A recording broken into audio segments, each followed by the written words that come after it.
गौतम बुद्ध ने कहा था कि एक धोखेबाज और दुष्ट मित्र से एक क्रूर जंगली जानवर से अधिक डरना चाहिए, क्योंकि जानवर सिर्फ आपके शरीर को नुकसान पहुंचाता है, परंतु कपटी और कपटी मित्र तुम्हारी बुद्धि को हानि पहुंचाता है।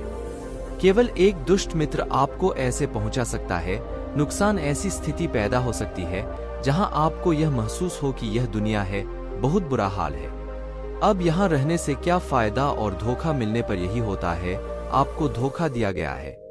और धोखा खाने वाला एकमात्र व्यक्ति वही है जो आंख मूंद लेता है, दूसरों पर भरोसा करता है। हम किसी पर तुरंत भरोसा नहीं करते, भरोसा धीरे धीरे बढ़ता है, लेकिन एक समय के बाद यह भरोसा इतना मजबूत हो जाता है कि हम उस व्यक्ति के प्रति अपनी आंखें, कान और दिमाग बंद कर लें, और फिर ऐसी स्थिति उत्पन्न हो जाती है कि हमारा सबसे ज्यादा नुकसान होता है। भरोसेमंद इंसान ही हमें सबसे ज्यादा धोखा देता है और हमारा दुनिया से विश्वास उठ जाता है और हम हर किसी को संदेह की नजर से देखने लगते हैं। वास्तव में यह दुनिया धोखे पर चल रही है, हम किसी न किसी को धोखा देते ही रहते हैं। हमारे जीवन में कहीं न कहीं दूसरे लोग भी हमें धोखा दे रहे हैं। दूसरों के द्वारा धोखा खाना समझ में आता है, लेकिन हम वर्षों से अपने आप को धोखा दे रहे हैं। हम ऐसी चीजों के बारे में खुद को समझाते हैं ताकि हमें सच का सामना न करना पड़े। विश्वासघात या विश्वासघात दोधारी तलवार की तरह है। हम सोचते हैं कि हम हैं, दूसरे को धोखा देकर मूर्ख बनाते, परंतु यह धोखेबाज तलवार सामने वाले की गर्दन उतनी ही काट देता है जितनी भविष्य में दोस्त की। आज की बौद्ध कहानी के माध्यम से हम सीखेंगे कि कैसे धोखे और विश्वासघात से खुद को बचाएं। और वीडियो के अंत में हम ऐसे 10 संकेतों के बारे में जानेंगे जो धोखेबाज और झूठे व्यक्ति में पाए जाते हैं। एक युवक गुस्से में पहाड़ी से कूदकर आत्महत्या करने जा रहा था।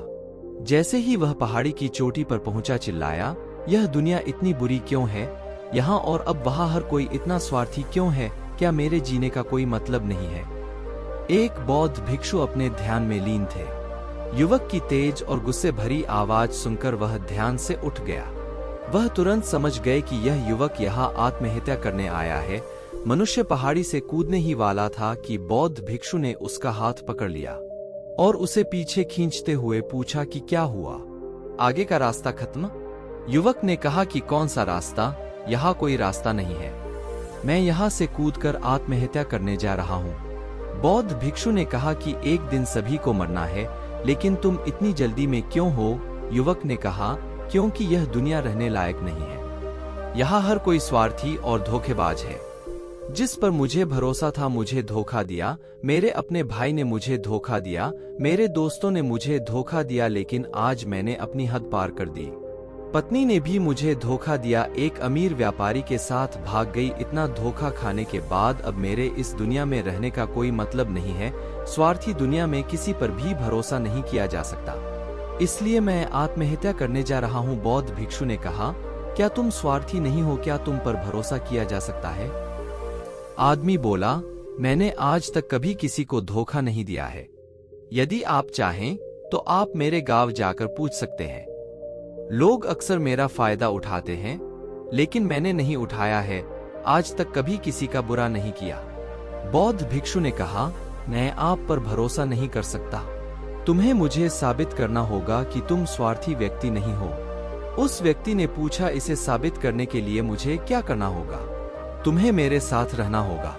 मैं अगले 1 वर्ष तक मेरे आश्रम में ही रहूंगा, तभी मुझे पता चलेगा कि आप ईमानदार व्यक्ति हैं या नहीं, या फिर आप भी दूसरों की तरह स्वार्थी और धोखेबाज हैं। उस आदमी ने कहा, ठीक है, मैं करूंगा। 1 वर्ष तक आपके साथ आपके आश्रम में रहूं और अपने आप को सिद्ध करूं। बौद्ध भिक्षु उस व्यक्ति को अपने आश्रम में ले गए और अपना शिष्य बना लिया। अगली सुबह बौद्ध भिक्षु ने नए शिष्य को अपने पास बुलाया और कहा, मैं करता हूँ तुम पर विश्वास नहीं है, लेकिन तुम फिर भी जाकर भिक्षा मांगते हो। उस युवा शिष्य ने गुरु को प्रणाम किया और भिक्षा मांगी। आज से पहले उसने कभी भी भीख नहीं मांगी थी, इसलिए उसे भीख मांगने में बहुत परेशानी हो रही थी। उसके मुंह से याचना के लिए शब्द नहीं निकल रहे थे। उसका अहंकार उसे रोक रहा था, लेकिन उसके अंदर एक अहंकार जाग रहा था। उसे गलत साबित करने के लिए उसने मिन्नतें की और वह भिक्षा लेकर स्वामी के पास लौट आया। उसके हाथ में भिक्षा देखकर स्वामी कहा कि आप कुछ हद तक भरोसेमंद हैं। मैंने तो सोचा था कि तुम भीख नहीं मांग पाओगे, लेकिन तुमने मुझे गलत साबित कर दिया। मेरी झोपड़ी में आओ, मैं तुम्हें वहां कुछ दिखाना चाहता हूँ। गुरु शिष्य को अपने साथ अपनी कुटिया में ले गए। वहां झोंपड़ी के ऊपर एक मटका लटका हुआ था। गुरु ने लोटे की ओर इशारा करते हुए कहा, क्या आप उस बर्तन को देखते हैं? उसमें जहर है, और जहर ऐसा है कि अगर यदि इसे किसी व्यक्ति को दे दिया जाए तो वह व्यक्ति बहुत ही आसानी से मर सकता है। युवा शिष्य ने कहा, लेकिन गुरुदेव, आप क्यों मुझे ये सब बता रहे हो? साधु ने कहा, मैं तुम्हें केवल चेतावनी दे रहा हूं, इसे भूलकर भी नहीं खाना चाहिए। कुछ दिनों के बाद गुरु अपने शिष्यों के साथ जंगल से गुजर रहे थे, तभी अचानक कुछ लुटेरों ने उन पर हमला कर दिया। सभी शिष्यों पर हमला होने के बाद अपनी जान बचाने के लिए इधर-उधर भागने लगे, लेकिन बौद्ध गुरु वृद्ध हो गए, दौड़ने में सक्षम नहीं थे। इस युवा शिष्य को इसका अनुभव हुआ और उसने वीरता का परिचय दिया, अपने गुरु को डाकू से बचाया और आश्रम ले आए। वहां पहुंचकर गुरु सबके सामने शिष्य की प्रशंसा की और कहा कि मेरा नया शिष्य सर्वश्रेष्ठ है, जिसने अपनी जान जोखिम में डालकर मेरी जान बचाई और मुझे सुरक्षित यहाँ ले आए। अब मुझे उस पर भरोसा हो गया है। उस दिन के बाद से जब भी वे अपने शिष्य से मिलते तो वे उनसे एक बात कहते कि मैंने आप पर पूरा विश्वास किया। धीरे धीरे गुरु का उस शिष्य पर विश्वास बढ़ता गया और बात बिगड़ गई। इतना बढ़ गया कि एक दिन गुरु ने शिष्य को अपने पास बुलाया और कहा कि मेरे कोई पुत्र नहीं है, लेकिन तुम मेरे बेटे जैसे हो। मैं अब बूढ़ा हो गया हूँ, इसलिए चाहता हूँ मेरी मृत्यु के बाद तुम इस आश्रम की बागडोर संभालना। शिष्य ने कहा, गुरुदेव, यदि आपकी यही इच्छा है तो मैं आपकी प्रसन्नता के लिए आश्रम की जिम्मेदारी ले लूंगा। इतना कहकर शिष्य चला गया। कुछ दिनों के बाद गुरु बीमार पड़ गए तो वे आश्रम के सभी शिष्यों को बुलाया और घोषणा की कि मेरे बाद यह युवा शिष्य इस आश्रम को चलाएंगे। धीरे धीरे दिन बीतते गए और आश्रम उस युवा शिष्य के मन में बस गया। जल्द से जल्द कार्यभार संभालने की बेताबी बढ़ गई। वह रोज सुबह गुरु के पास दर्शन के लिए जाता था और गुरु की मृत्यु की कामना की, लेकिन गुरु के स्वास्थ्य की दिन ब दिन बेहतर होता जा रहा था। अब युवा शिष्य का रातों में धैर्य टूटने लगा।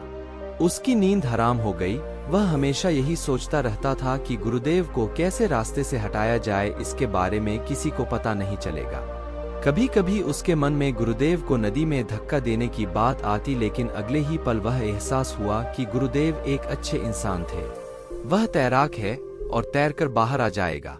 कभी कभी वह सोचता है कि गुरुदेव का गला घोंटकर मार डालूंगा। सब जानते हैं कि मैं गुरुदेव का हूँ विश्वास पात्र, इसलिए मुझ पर किसी को शक नहीं होगा।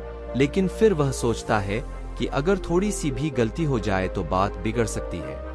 मुझे कोई रास्ता खोजना होगा जिससे गुरुदेव की मृत्यु हो जाएगी और सभी को लगेगा कि यह स्वाभाविक मृत्यु है और यह परमेश्वर को स्वीकार्य था। एक दिन युवा शिष्य गुरु के पास उनकी कुटिया में बैठा था।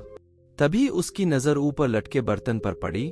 उसे याद आया कि गुरुदेव ने तो कहा था उसमें जहर था, और जहर ऐसा था कि किसी को पता नहीं चलेगा। उसने सोचा कि यह बेहतर होगा मैं यह जहर गुरु को दे देता हूँ और किसी को पता भी नहीं चलेगा कि उनकी मृत्यु कैसे हुई, और तो फिर मैं पूरे आश्रम पर कब्जा कर लूंगा। दोस्तों, आज की यह कहानी आपको कैसी लगी और इस कहानी से आपको और क्या सीखने को मिला, कृपया यह भी हमें कमेंट करके बताएं। साथ ही अगर आपको ये कहानी पसंद आई और ये आपके लिए उपयोगी लगी तो इसे अपने दोस्तों के साथ जरूर शेयर करें।